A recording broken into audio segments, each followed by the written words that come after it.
안녕하세요. 오늘은 간단하게 물주기, 장마철 물주기, 그리고 평소에 물주기 어떤 식으로 물 주는지 그것에 대해서 한번 실습을 통해서 보여드릴게요. 지금 앞에 놓인 것은 아키메네스 바짝 마른 화분이고요. 그리고 옆에 저울이 있죠. 물이 얼만큼 들어가는지 정확하게 측정을 하기 위해서, 그리고 물을 어느 정도 주는지에 따라 식물이 어떻게 변화하는지, 죽고 살고의 문제가 아니라 식물의 외형에 얼마나 영향을 끼치는지 그것을 보여드리려고 요 스미티안타라는 게스네리아과 식물을 이렇게 놨고요. 첫 번째, 물이 없는 이 두 가지의 무게를 재볼게요. 96.5고요. 110이에요. 우리가 들었을 때는 거의 비슷한데 이렇게 저울에 달아보니까 좀 차이가 나요. 그리고 보기에도 바싹 마른 것이 둘이 별 차이가 없어 보이거든요. 그러면 제가 여기에 물을 주고 무게를 재볼게요. 먼저 96.5 요 아이한테 물을 줄게요. 물을 줄 때는요, 이 아래로 줄줄줄 세게 주는 게 아니고요, 이 흙을 항상 아래까지 바짝 말리면 그것은 물 줄 때 조금 불리해요. 왜냐하면 흙 자체가 전체가 말라 있으면 물을 한번 줬을 때 아래로 막 흘러내리더라도 이 안에서 너무 흙이 말라 있기 때문에 물 자체를 흡수를 못하는 경우가 많아요. 그래서 그런 경우에 막 몇 번씩 둘러서 이 흙을 적셔줘야 되는 경우가 생기거든요. 그래서 이 위쪽은 말라 있더라도 이 중간, 이 아래쪽은 항상 수분이 있는 것이 물 흡수를 좋게 해주는 방법이에요. 그러면 한번 물을 줄게요.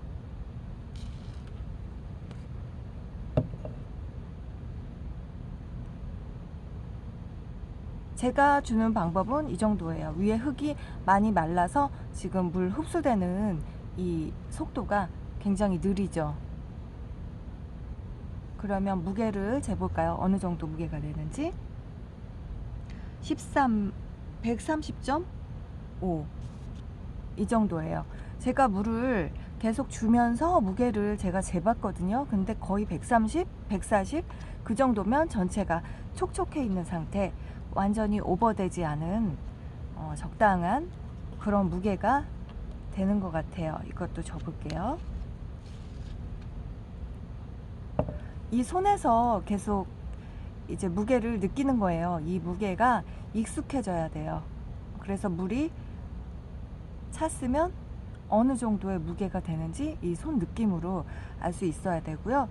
아래로 전혀 흘러내리지는 않죠. 흘러내릴 정도가 되는 것은 저는 추천하지 않아요. 왜냐하면 흘러내리고 밑에 그 위에서 흘러내리면서 계속 습기가 아래쪽으로 내려가거든요.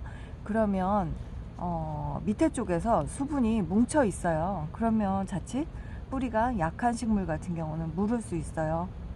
이 아키메네스는 여름 식물이라서 그렇게 무르거나 뭐 까다롭진 않아요. 그렇지만 이 식물도 구근이기 때문에 너무 수분이 과할 경우에 구근이 안에서 무르는 경우가 발생하거든요. 그래서 이렇게 적당히 주시고요. 예, 두 번째 거 무게 측정해 볼게요.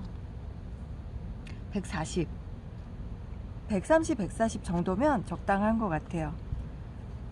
그리고 요 식물 같은 경우 여기 낮에 내내, 거의 내내 이 차광이 돼 있어요. 햇살이 들어오지 못해요. 많이 온도가 올라가기 때문에. 그래서 차광이 돼 있는 상태에서 이 아이가 이렇게 웃자람이 별로 안 보이죠. 그렇다고 아주 짱짱하진 않지만 많이 웃자라 보이지는 않죠. 이 잎 너무 예쁘지 않나요? 이렇게 그늘에서도 이렇게 성장할 수 있는 거. 그리고 얘는 보시기에 어때요? 조금 더 길어졌죠. 길죠. 느낌상 약간 짱짱함이 덜해 보이죠. 이 아이와 이 아이의 차이는, 그리고 잠깐, 잎이 커졌죠. 이 아이의 차이, 뭐 같으세요? 또 여러분들 상상력을 또 질문을 하네요. 이 아이는 많이 수분을 주면서 키웠고요. 이 아이도 마찬가지예요. 그리고 이 아이는 조금 물을 약간 아쉽게 주는 그런 방식으로 키웠어요. 이게 물에 과한 거, 수분이 과함이 죽고 살고 이 문제뿐만 아니라 식물이 예뻐지는지 미워지는지 그것도 좌우하는 그 원인이 될 수 있거든요. 그래서 물이 너무 과하지 않게 적당히 주는 것은 식물의 건강에도 좋지만 이 아이의 미모에도 큰 영향을 준다는 거. 우리 쉽게 생각해 보면 다육식물을 생각해 보세요. 다육식물이 빨갛게 물들어서 그 물들어 있는 상태에서 수분을 많이 공급했을 경우 그 다육식물은 물이 빨간색이 빠지면서 잎이 탱탱해지면서 푸르딩딩하게, 그리고 약간 잎이 단단함이 조금 흐트러지는 그런 모습이 되잖아요. 그래서 물을 또 굶기면서 이제 또 시간이 지나면 다시 그 짱짱함이 돌아오잖아요. 그런 것처럼 이 모든 식물에는 물이 과할 경우에 잎이 커진다든지 줄기가 길어진다든지 이렇게 약간 덜 짱짱한 모습으로 될 수가 있어요. 그래서 여러분들이 장마철에 물 관리 하는 거 중요하고, 또 그 물 관리하는 그 이유는 여름에 햇살이 많이 부족한 데다가 물까지 여유롭게 줄 경우에 물을 뿐만 아니라 웃자람이 더 심각해질 수 있다는 거죠. 제라늄이 웃자라면 굉장히 볼품이 없잖아요. 제라늄 뿐만 아니라 이런 식물도 마찬가지예요. 얘들은 그늘에서 키워도 지금 이렇게 짱짱하게 크는데 만약에 얘를 과하게 물을 공급했었다면 이렇게 납작한 모양으로 자라지 않을 거예요. 그것은 여러분들이 화분 몇 가지 놓으시고요. 그리고 시험해 보세요. 그것은 물을 많이 주는 화분, 물을 적게 주는 화분 어떻게 달라지는지 직접 시험을 해보시면 확연하게 차이가 날 거예요.